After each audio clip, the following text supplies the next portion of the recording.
Welcome to my YouTube channel, Tony Su Vega, your feng shui guru and paranormal expert.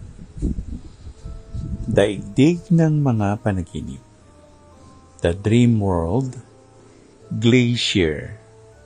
Kung ang iyong napanaginipan ay may kinalaman sa yelo, lalo na kung ito ay bundok-bundok na yelo, yan ay isang pahimatong o pagsasabi sa iyo na ikaw ay magkakaroon ng limpak-limpak na pera sa malaot madali.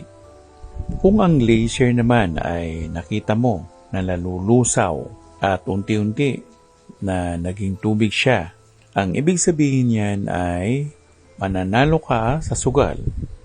Pero pinag-iingat ka kasi baka mauwi sa wala ang iyong panalo.